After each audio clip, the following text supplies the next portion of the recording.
Bab 1381. Friska tahu terjadi sesuatu pada Daniel, yang seharusnya 1 jam perjalanan. Alhasil hanya setengah jam sudah sampai. Saat turun dari mobil, Dr. Heidi menekan dadanya dan hampir muntah. Dr. Heidi, ada apa? Lily bertanya dengan tercengang. Mabuk kendaraan, kata Friska tenang. Siapkan segelas kopi panas. Setelah meminumnya, akan baik-baik saja. Baik. Lily segera meminta orang untuk menyiapkan kopi. Dia tahu, sopir Dr. Heidi pasti mengebut. Barulah bisa sampai Villa Sisi Selatan secepat ini. Pada dasarnya, jalan menuju Bukit Haruna memang berkelok-kelok. Ditambah lagi, dikemudikan dengan begitu cepat. Dr. Heidi sepertinya mengalami pengalaman naik kereta luncur. Dr. Heidi meminum kopinya. Baru duduk sebentar, sudah didesak Friska untuk naik dan memeriksa Daniel. Dia terpaksa meletakkan gelas kopinya dan membawa asistennya naik. Nona Friska, Dr. Heidi. Rian menghampiri dengan langkah cepat. Maaf, merepotkan kalian. Rian, ini Dr. Heidi. Setelah Friska mengenalkan Rian dan Dr. Heidi, ia segera bertanya, bagaimana Presdir Daniel? Masih belum sadarkan diri. Rian mengerutkan dahinya dan bicara dalam bahasa Inggris. Dr. Heidi, maaf merepotkanmu. Aku lihat dulu, Dr. Heidi memang merupakan seorang dokter. Ia berjalan masuk. Coba seseorang jelaskan keadaannya. Baik, Lily segera mengikutinya. Friska juga ingin masuk, tetapi malah ditahan oleh Rian. Nona Friska, Nona sudah lelah. Bagaimana jika istirahat dulu di kamar tamu? Aku ingin masuk melihat Presdir Daniel. Pandangan Friska melintasi lengan Rian, melihat ke arah kamar. Lily masuk dan menutup pintu kamar. Juga ada 2 pengikut yang menjaga di luar. Formasi ini sangatlah kokoh. Saat ini, Presdir Daniel sedang dalam pengobatan. Selain dokter, orang lain tidak diperbolehkan masuk. Rian menjelaskan. Saya tahu Nona khawatir. Saya sudah menyiapkan kamar tamu untuk Nona. Malam ini Nona istirahat di sini saja. Besok pagi, saat Tuan Daniel sadar, dia bisa langsung melihatmu. Benar juga, Friska berpikir bisa tinggal di sana. Juga sebuah kesempatan yang sangat bagus. Tidak perlu terburu-buru. Kalau begitu, maaf merepotkanmu. Jangan sungkan, saya antar Nona ke kamar tamu. Rian mengantar Friska ke kamar tamu atas. Saya juga sudah menyiapkan kamar untuk bawahanmu. Nona bisa istirahat dengan tenang. Terima kasih, begitulah. Friska dan kedua bawahannya tinggal di rumah keluarga Wollens. Rian bahkan secara khusus meminta Bibi Riana menyiapkan makan malam. Setelah semuanya selesai diatur, barulah dia ke tempat Daniel. Friska mendapati di luar kamarnya ada 2 pelayan. Secara halus bisa dikatakan, mereka siap untuk melayaninya kapan saja. Namun, dia tahu, Rian mengutus orang untuk menjaganya. Takut dia pergi sembarangan. Tindakan yang cermat ini membuat Friska semakin tidak merasa aman. Dari awal sudah mendengar bahwa keluarga Wollens punya banyak aturan, tapi tidak disangka begitu ketat. Diikuti dengan suara kecil. Ada 1 pengawal di setiap 3 langkah. Di setiap depan pintu kamar ada 2 pelayan. Bahkan lebih ketat dari istana. Apa mereka takut kita menyerang Presdir Daniel secara diam-diam? Tebakan lain pun mengikuti. Seharusnya bukan. Friska mondar-mandir di kamar. Barangkali ada masalah dengan kondisi kesehatan Presdir Daniel. Mereka takut kabarnya tersebar. Bagaimanapun, keamanannya mempengaruhi nasib seluruh keluarga dan grup. Jika dunia tahu terjadi sesuatu pada Presdir Daniel, saham grup Wollens pasti akan anjlok. Benar juga, tadi pagi melihat Presdir Daniel masih terlihat bersemangat. Kenapa sekarang? Apa kejatuhan vas bunga bisa terluka begitu parah? Bagaimana jika kamu coba rasakan? Friska marah. Maaf, pengikutnya buru-buru menundukkan kepala. Tidak berani bersuara. Cepat, cari semua pelaku dan orang yang berkaitan. Friska memerintah dengan tegas. Baik, pengikutnya segera melaksanakan perintahnya. Juga terasi itu. Jika bukan karena dia, mana mungkin Presdir Daniel bisa menjadi seperti ini? Friska sangat marah hingga menggertakkan giginya. Dia adalah bencana. Bab 1382. Kalau begitu, apakah ingin memberinya pelajaran? Pengikutnya bertanya dengan hati-hati. Tidak bisa. Jangan sentuh dia. Friska mengerutkan dahinya. Meski dia sangat menyebalkan. Bagaimanapun, dia adalah orang yang Presdir Daniel pedulikan. Jika terjadi sesuatu padanya, Presdir Daniel juga akan merasa tidak tenang. Baiklah, pengikutnya tidak berani bicara lagi. Entah bagaimana kondisi Presdir Daniel. Friska merasa tidak tenang. Sangat ingin pergi melihatnya. Tetapi jika ia turun ke bawah, Rian juga tidak akan mengizinkannya bertemu Daniel. Dia berkali-kali mengingatkan dirinya, harus menahan diri. Jangan sampai melewati batas. Bahkan saat gunung runtuh sekalipun, dia tetap harus bersikap tenang. Barulah bisa menempati posisi sebagai nyonya di keluarga Wollens. Jika tidak, bahkan pengawal dan pelayan rumah pun tidak akan memandangnya. Namun, Friska tetap merasa tidak tenang. Lalu, membuka pintu dan berkata pada pelayan yang ada di luar, "Maaf, jika Presdir Daniel sudah sadar, tolong beritahu saya ya." "Baik, Anda tenang saja. Jika ada kabar, pasti akan segera melaporkan pada Anda," kata pelayan dengan hormat. "Baik, terima kasih." Friska melihat sekilas ke lantai bawah. Di lantai bawah sangat tenang. Seharusnya masih dalam proses pengobatan. "Bagaimana?" Rian datang ke kamar Daniel. "Set," Lily mengingatkannya untuk diam. Rian tidak berani bicara. Dengan sabar menunggu di samping. Dr. Heidi sudah melihat setiap laporan pemeriksaan Daniel. Juga sudah memeriksa luka dan kondisinya saat ini. Ekspresinya sangat berat. "Kalian terlalu memandang tinggi kemampuanku. Mengenai hal ini, aku khawatir. Aku juga tidak mampu." "Dr. Heidi, pikirkanlah solusinya. Dokter pasti bisa." Lily panik. "Paling-paling, aku hanya bisa membuat kondisinya stabil saat ini, agar dalam beberapa waktu ini penyakitnya tidak terus memburuk. Namun, jika menyembuhkan, tidak mungkin," kata Dr. Heidi terus terang. "Kalian perlu memanggil dokter ahli yang lain, tapi mungkin harapannya tidak besar." Mendengar perkataan ini, Rian sangat kecewa. Dia masih mengharapkan keberuntungan. Dia kira masih akan ada keajaiban. Tak disangka Dr. Heidi langsung menyirnakan harapannya. "Stabilkan dulu saja kondisinya," kata Lily dengan berat. "Merepotkanmu, Dr. Heidi. Aku perlu beberapa peralatan. Tolong bantu aku siapkan," kata Dr. Heidi dengan tegas. "Aku ingin melakukan operasi kecil pada Presdir Daniel. Jika hasilnya baik, seharusnya bisa stabil selama beberapa waktu." "Baik, akan segera disiapkan." Malam itu, suasana di kediaman keluarga Wollens tidak pernah setegang itu sebelumnya. Semua pengawal dan pelayan sangat ketakutan, menunggu dan melewati malam panjang yang sangat sulit. Rian, Lily, dan Hartono tidak tidur, terus menunggu Daniel di kamar. Pukul 1.30 subuh, Dr. Heidi melakukan operasi kecil terhadap Daniel, juga melakukan suatu pengobatan yang lain. Terakhir, dia berpesan pada Lily, operasi kecil ini hanya bisa memperlambat penyebaran racun untuk sementara waktu. Kalian harus merawatnya dengan hati-hati. Jangan sampai dia terluka lagi. Jika tidak, Tuhan pun tidak akan bisa menyelamatkannya.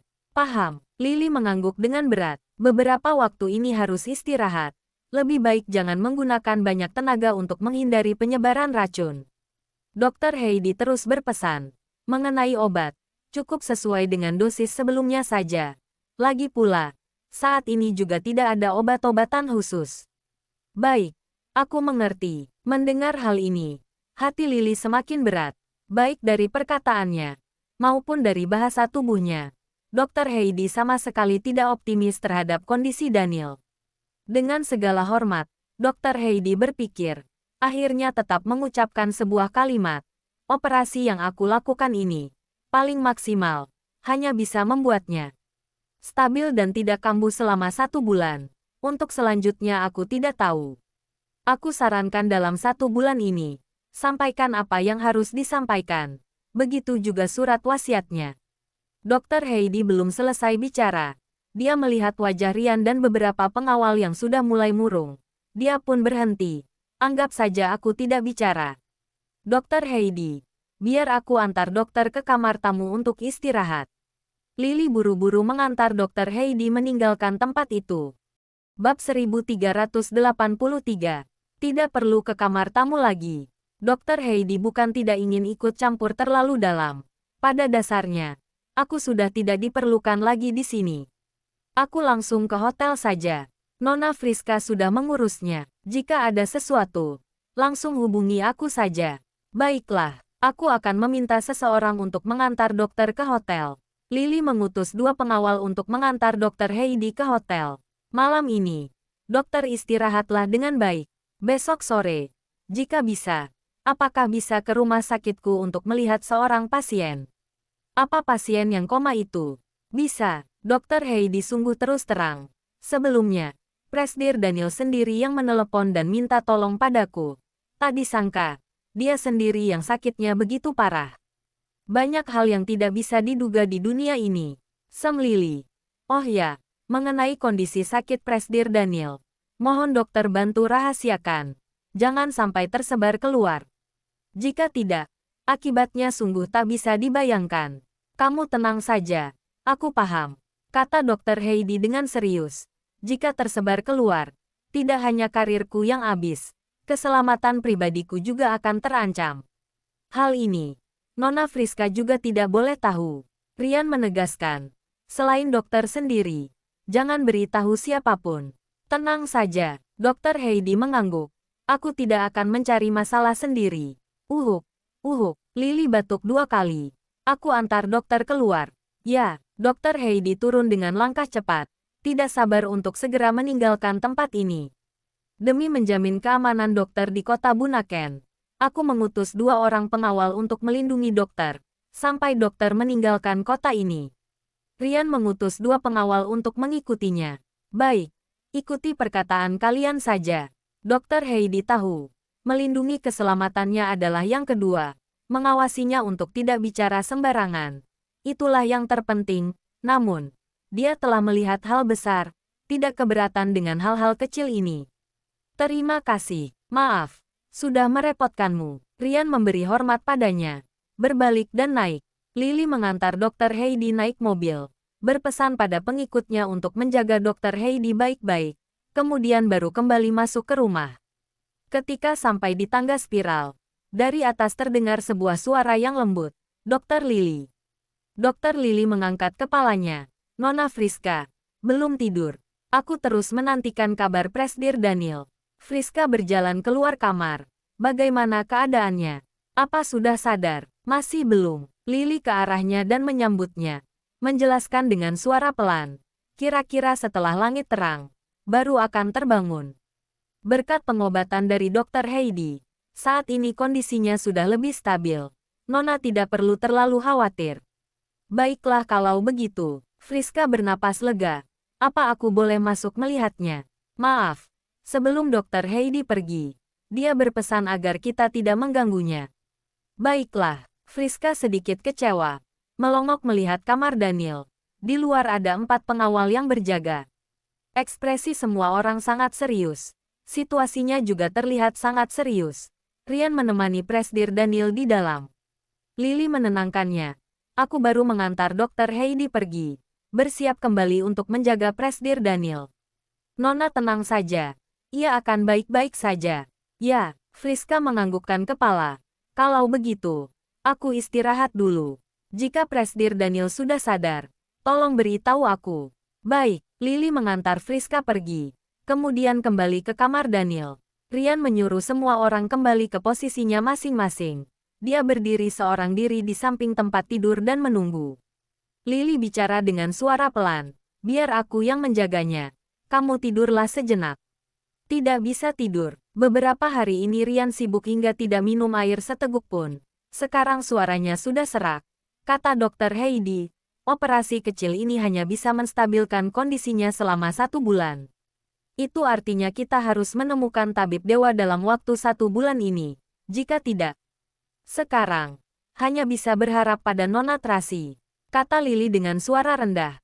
Hanya dia yang dapat menemukan tabib dewa. Bab 1384. Benar, tiba-tiba Rian teringat. Tracy dan yang lainnya sudah kehilangan kontak 1 malam. Dia buru-buru menelepon Naomi, tetapi sudah tidak aktif. Ponsel Tracy juga tidak aktif. Rian semakin khawatir. Jika di saat ini terjadi sesuatu pada Tracy, maka akan sangat gawat. Apa yang terjadi pada Nona Tracy? Lily buru-buru bertanya. Kehilangan kontak. Rian mengerutkan dahinya. Menurutku, mungkin mendapat serangan. Aku sudah mengutus orang untuk mencarinya. Tapi sampai sekarang masih belum ada kabar. Cepat cari tahu. Jangan sampai terjadi sesuatu. Desak Lily. Tuan Daniel melindungi Nona Tracy dengan nyawanya. Jika terjadi sesuatu pada Nona Tracy, dia akan. Aku tahu. Rian keluar menelepon Kiki dan Andi. Tanpa berlama-lama, mereka melaporkan keadaan dan berkata bahwa mereka baru sampai di kota tua, sedang mencari keberadaan Tracy.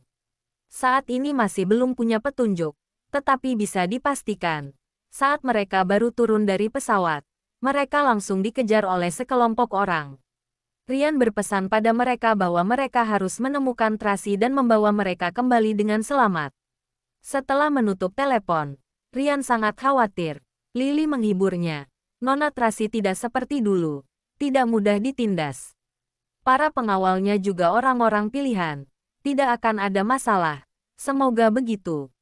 Di saat ini, Daniel yang ada di tempat tidur, tertidur lelap, sama sekali tidak tahu apa yang terjadi. Malam ini, tidak ada yang tidur. Meski Dr. Heidi berkata bahwa kondisi Daniel sudah stabil, tetapi semua orang tetap tidak tenang. Rian dan Lily menjaga di kamar hingga pagi hari. Cahaya matahari masuk melalui jendela, membawa secercah kehangatan. Lily menutup jendelanya.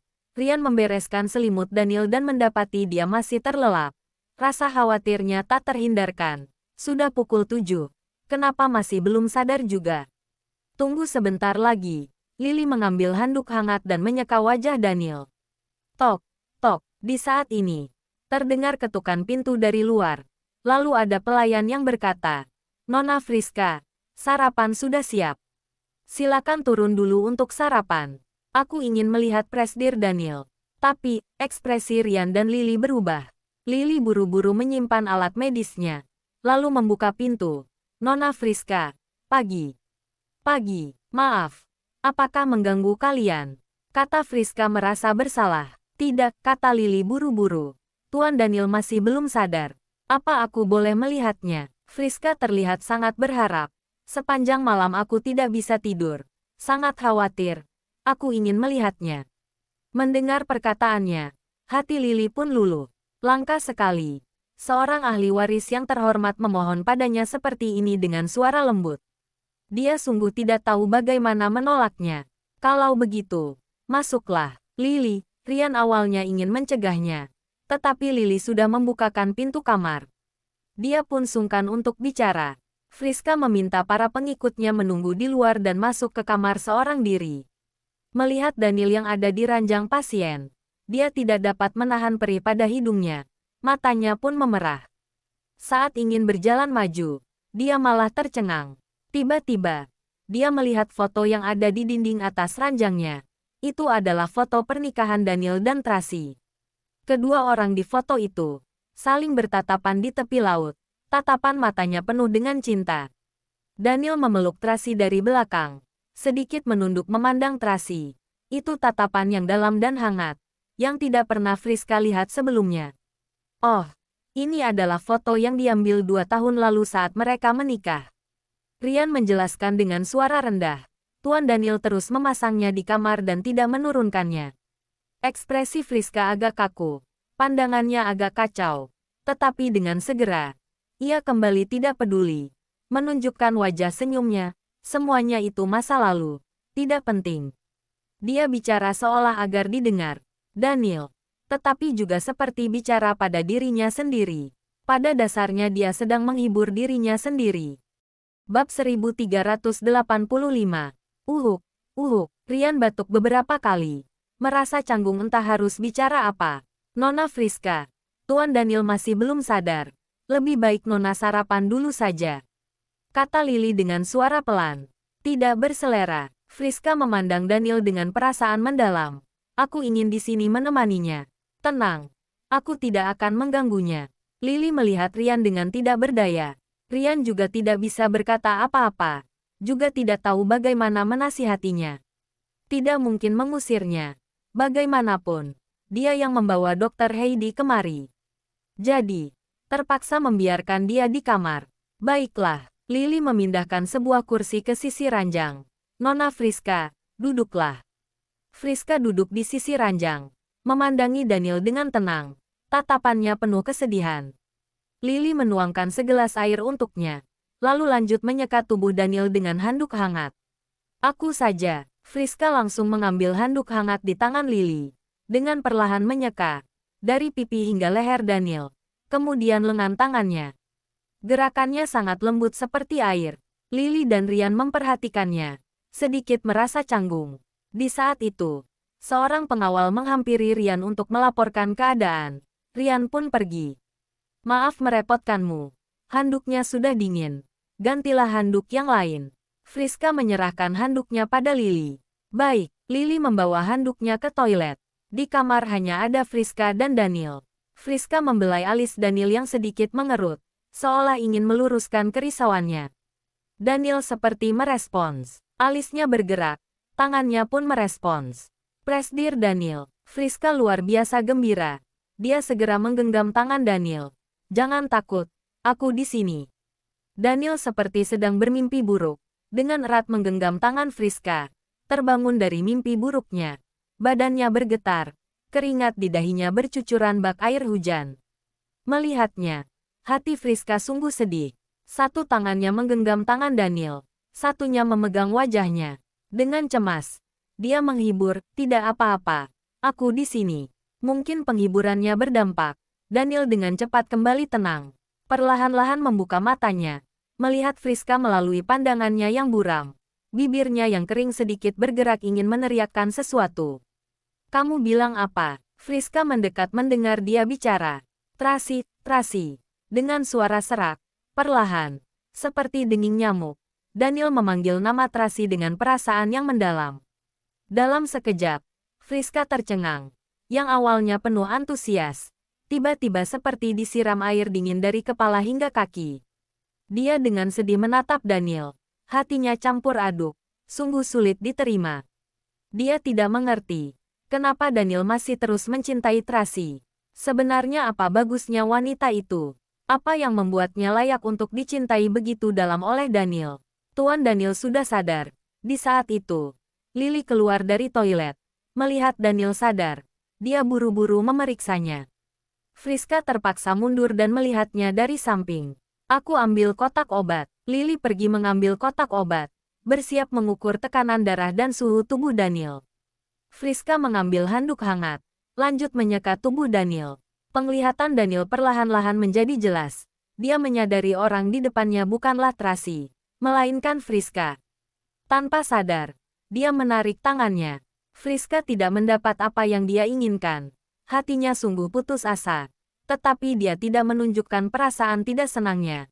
Sebaliknya dengan sabar menenangkan, aku hanya ingin menjagamu. Tidak ada maksud lain. Terima kasih. Daniel berusaha keras mengucapkan dua kata ini. Di saat ini, Ryan yang mendengar kabar bahwa Daniel sudah sadar, buru-buru datang. Daniel dengan tidak bertenaga mengangkat tangannya, menunjukkan isyarat padanya. Ryan buru-buru berkata, Nona Friska, aku ingin mengganti baju Presdir Daniel. Bagaimana jika Nona? Aku tahu, ucapan Ryan masih belum begitu jelas. Tetapi Friska sudah tahu. Isyarat Daniel tadi adalah memintanya keluar. Barangkali Daniel tidak ingin menunjukkan sisi lemahnya di depan dirinya. Barangkali dia ingin mempertahankan keagungannya itu, intinya. Di dalam hati Daniel, dia masih orang luar.